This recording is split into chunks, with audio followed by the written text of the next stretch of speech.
what I have found is that we are working, your customers are working, and everyone that they're doing business with is working in a staccato work environment, which is basically that anything that can be done in 5 or 10 minutes tends to get tended to, but anything that takes concentration, takes focus, takes quiet, there's never time for. And those are the legato tasks, right? Can everybody just think about or jot down some legato task that they just don't have enough time for that really would make a difference in your performance? It would really make a difference in meeting your plan. It would really make a difference in really raising your game to a new level.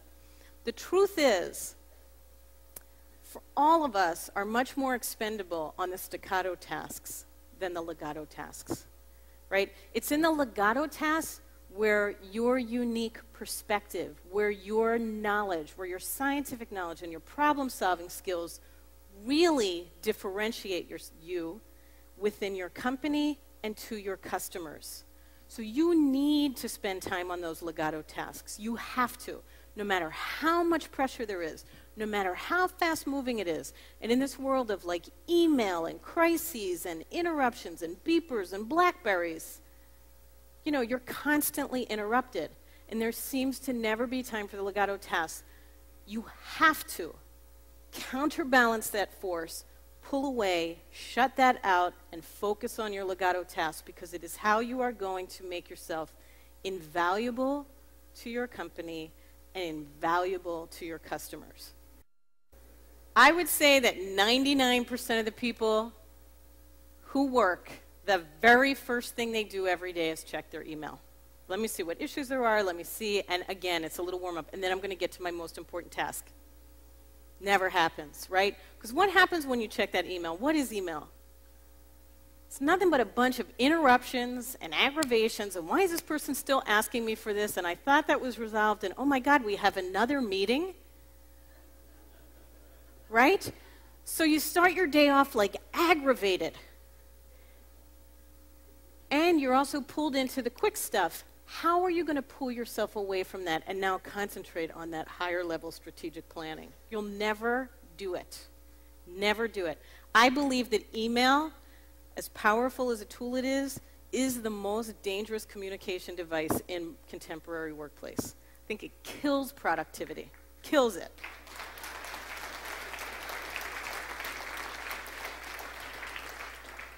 So, the best way to exercise control over email is in your first hour of the day.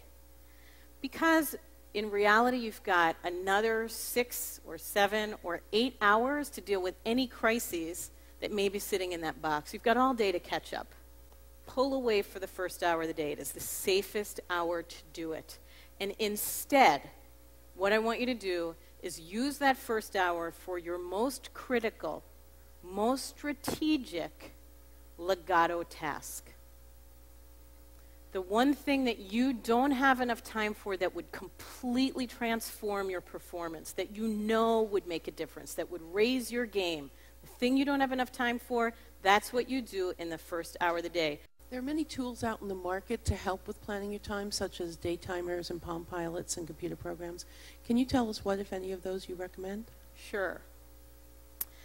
I think you need to first decide, because there are so many products out there, that the first thing you need to decide is whether you are a paper planner person or a digital person. Are you paper or digital? That's the first division. And I believe that there are two kinds of people. There are people who are very visual, tactile learners and thinkers. And those are people who can say, oh, that phone number is 5 pages back in the upper right corner in green ink. You need to be on a paper planner. Don't try to get a Palm Pilot. It's not going to work for you. It's going to kill you, and it's going to slow down your thinking. Because visual, tactile people, in the writing, it emblazons the information on their brain. They may not even ever look back at it, but they learn it and they absorb it through the writing. It's that physical touch that does it. And if you try to go to a Palm Pilot, you're going to be, 500 thoughts are going to blast through your brain while you're trying to just find where the to-do list is. It's going to drive you crazy. There are linear digital people who really think very chronologically. And those are people who can look at a very small screen and picture what's on either side of it numerically. I could throw out a date like, oh, you know, that party's going to be on April 15th. And they're like, oh, that's a Wednesday. That's 2 days after my nephew's birthday. And, you know, they just think very chronologically. Those people do really well on a digital format, like a Palm Pilot or a Trio. So think about that. And basically, once you've made that decision, then it's just really a matter of brand. I think all salespeople might be like this. We always have the feeling that we can do it better than anyone else. I guess the question is in relation to the chapter on delegation and strategies for dealing with the fact that those situations where you've delegated something and it falls back into your lap and ends up taking 3 times more time. There is a real skill to delegation. I think that the first thing that you need to do is, first of all, you've got to break the habit of total self-reliance, which is what I think salespeople have. It's like self-reliant, go-getters, hungry, you're climbing the mountain, you can do it, no task is too small or too large. And it's very admirable, and it will get you to a certain peak.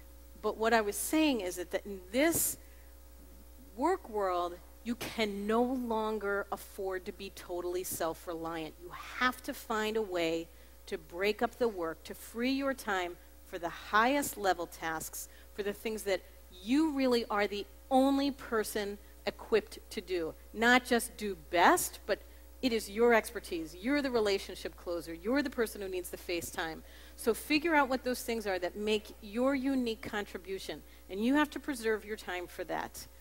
And the rest you try to delegate. Now, you have to figure out if something is worth delegating. Repetitive tasks, things that you just have to keep doing over and over, routine tasks, very worth delegating. Because even if it takes you a few hours to train somebody to do it, once they've got it, you are really freed up.